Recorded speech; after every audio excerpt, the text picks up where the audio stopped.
Hi. Today I'm gonna go over, there's like 3 pages of movies and TV reviews that I have written down that I have finished. I have not, I've been putting it off, so I'm gonna make several videos and add them up as different parts. These are all, or was available on Netflix, Hulu, or Prime. None of them I had to pay out of pocket while watching these at the time. Oh, and one of them that I'm going to talk about was on just a free app. I think it was like Tubi or something, which is a pretty decent site that it's free, and you can download it, and it has movies and TV shows and stuff. It's not perfect, but it has a lot of good options for someone that does not have the money for a show like a movie or TV show app that you have to pay for, like Netflix. So that is a good alternative. Now, it's not perfect, but it does have very good options, and I definitely use it from time to time. So the first movie I'm going to talk about is called 30 Minutes or Less. And it was a good movie. It was enjoyable. It was, there's not much else to say about it. It was good. I mean, if you like Jesse Eisenberg or Eisen, I forgot his name, Jesse something. He was in like American Alta, and he was in things like that, or Now You See Me. He's been in a lot of stuff. I honestly think he's a good actor and he has some talent. But that was a good part of the movie, that they had him in it, and it was just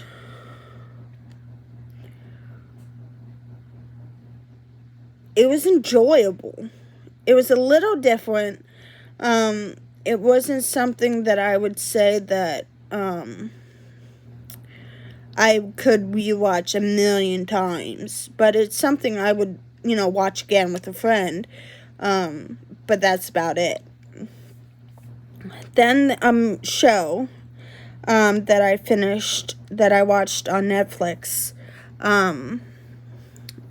It wasn't sad. It was very dramatic.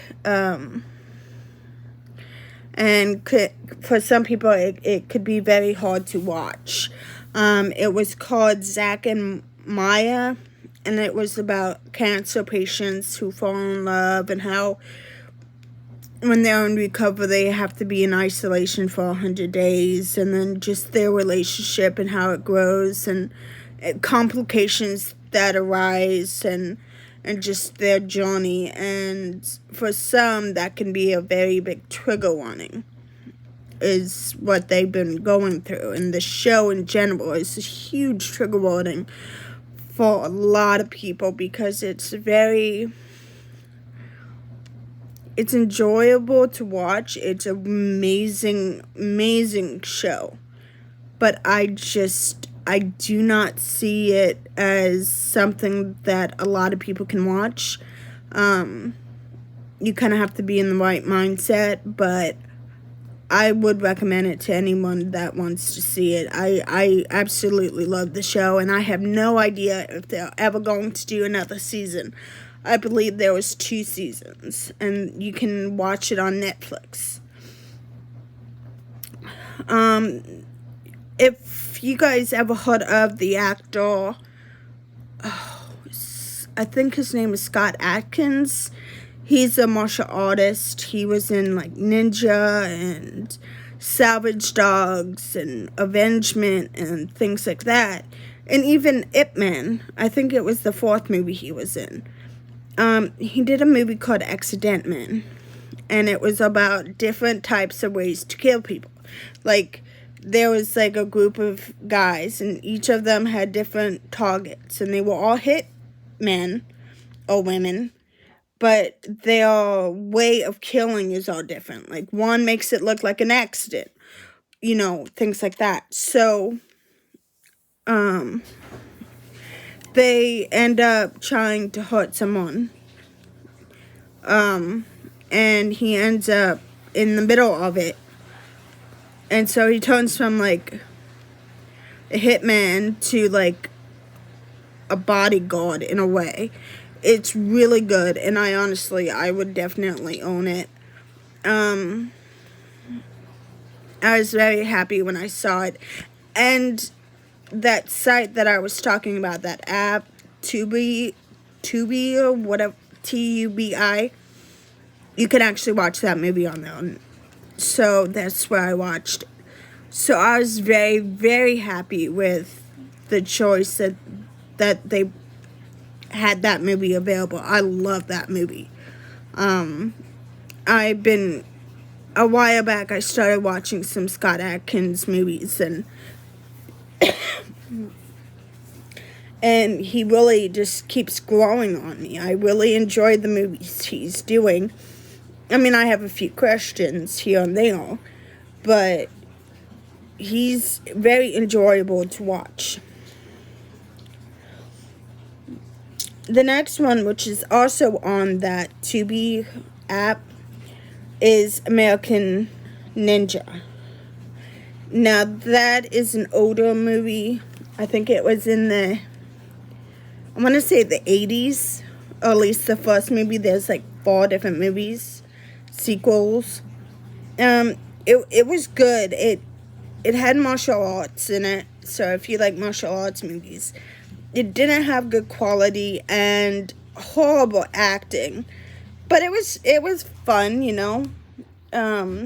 Some scenes were better than others, but I got through it. I would not buy it. I would not pay for it to watch, but if it was free and available, I would watch it again.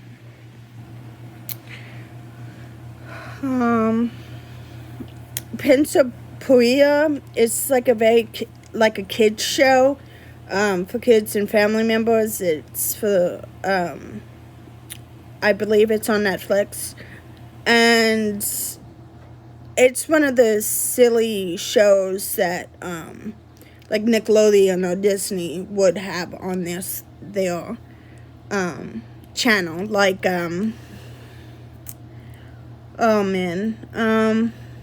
like the new sitcoms that they have, like Liv and Maddie. It's kind of like that, but it's about a kid that comes to America who is really a prince but goes undercover, and then the person that he lives with is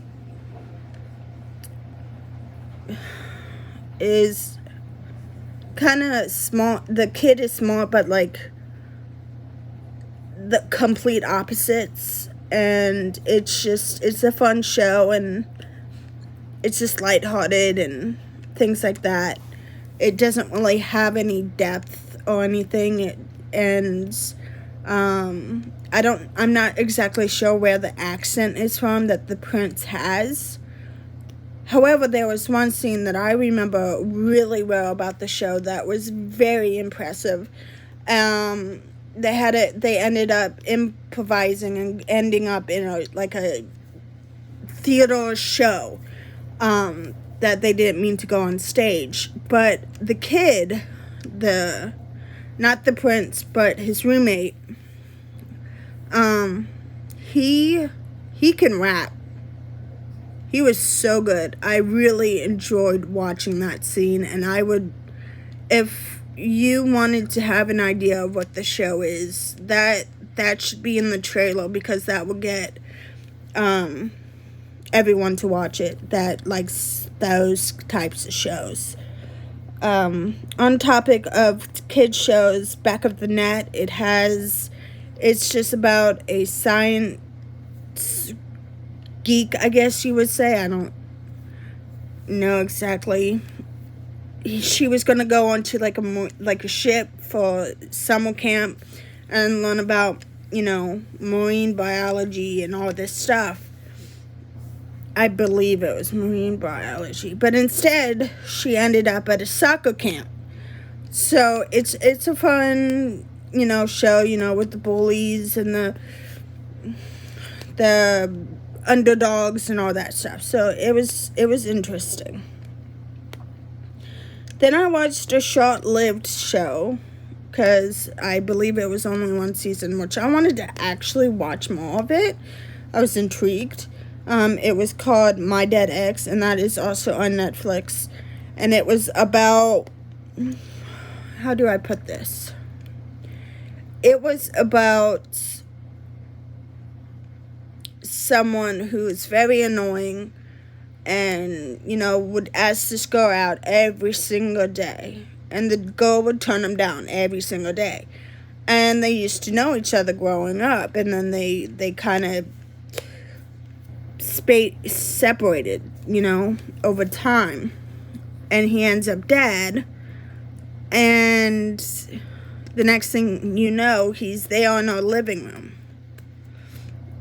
And can't be more than 30 feet from her, and he grows on all this stuff. It's really funny and cute, and it's a good show. It's the average teen drama, but it has like a quirk to it. It's something I would recommend at least to try it, at least a few episodes, and see what you think of it. And and another thing about the show is that the guy that died and came back, it drives him crazy when people say he's a zombie, because he doesn't eat brains or anything like that. So he just gets so irritated every time someone accuses him of being a zombie. So I think that's really funny. A movie that I watched that wasn't a biggest fan on, but it was a movie I don't regret watching, but not something I would watch over and over and over again, was Hitmen in London, and that's on Prime. This guy just helps out someone that's a prostitute, and it's just a lot of action and not much substance. So it was just like, And then I watched All Summer's End, and I know it's on Hulu, but I also believe it's on Prime, but I'm not completely sure. It's called All Summer's End. And this kid is interested in a girl, and it's summertime, and they hang out a lot. And his buddies, or those types of kind of like bullies, like, I don't even know how to explain it. It was just they're not really great friendship, and one of them, likes a girl, and her brother gets in an accident, racing after them after they stole a potted plant or something, thinking he wasn't going to be home, and then he raced after him.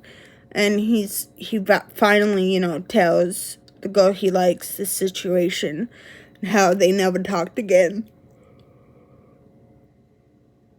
And it was a really good movie, but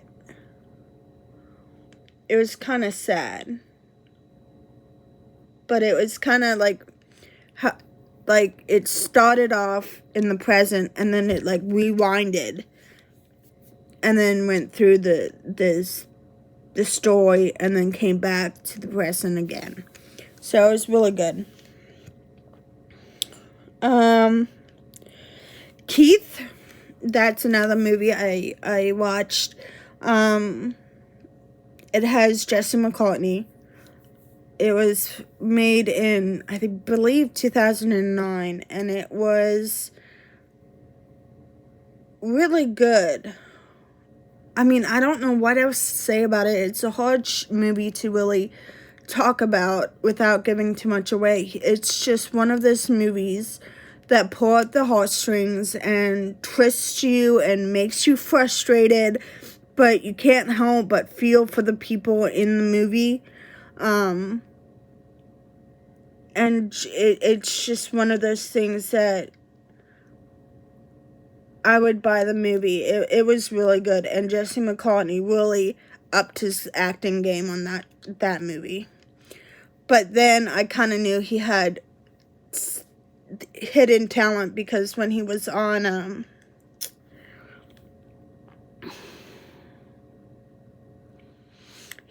show with Lori Loughlin, who was also in Full House.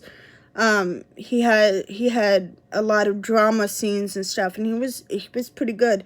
And I thought some parts he overacted, and then other parts I thought he was spot on. So I recommend that movie. But excuse me. But it is a drama. And it has tragedy in it. So just be aware of that. It can trigger for some people. American Yakuza. Now, there's 2 of them. I'm guessing it's the sequel. The second one is the sequel, but it's completely different than the first. And the second one is not really worth mentioning. I rented the movie and I just wasn't impressed, and I can't even remember most of it. It's unrememberable. But the first one was really good. And I'm not going to go into it a lot, but I would own it. I would have to say I would own it. And if you like action and martial arts and, I guess not mafia or gangs, but it's like rivalry and things like that, and betrayal and friendship and undercover and things like that, then you would like this movie. But it is an older movie. So you have to, think about that. It's not like the movies we have now. It's older. Good, but an older movie.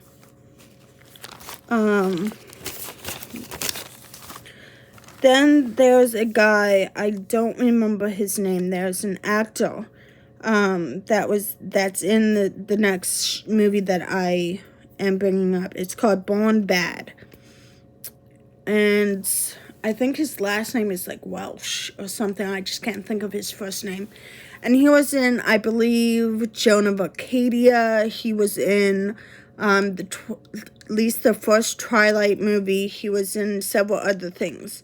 And it is one of those thriller, mystery, suspense. It's not supernatural at all. It's just one of those,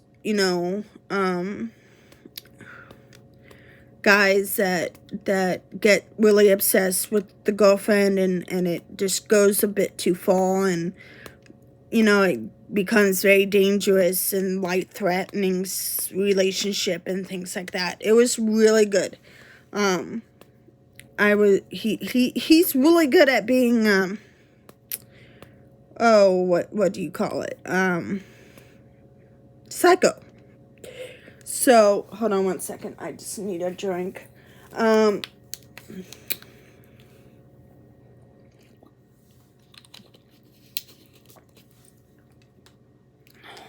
next one I want to talk about was on Prime, I believe, Hulu or Prime.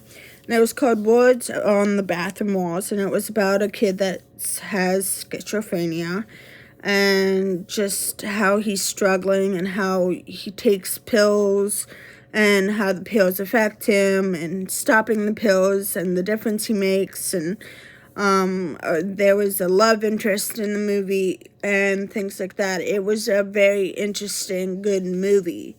I don't know how realistic it is for someone that lives with schizophrenia, but most of the movie I was so like frustrated with this father figure that's in the movie until the end, and it surprised me. So I would give it a 2 thumbs up. I couldn't watch it a lot because it's a rough movie, but it's a very good and skilled movie, and I would recommend it. So that is part 1, and I will update part 2 in a little bit. And if you haven't subscribed, just go down to the button below, hit subscribe, and you'll be notified when I make videos. Thank you. Bye.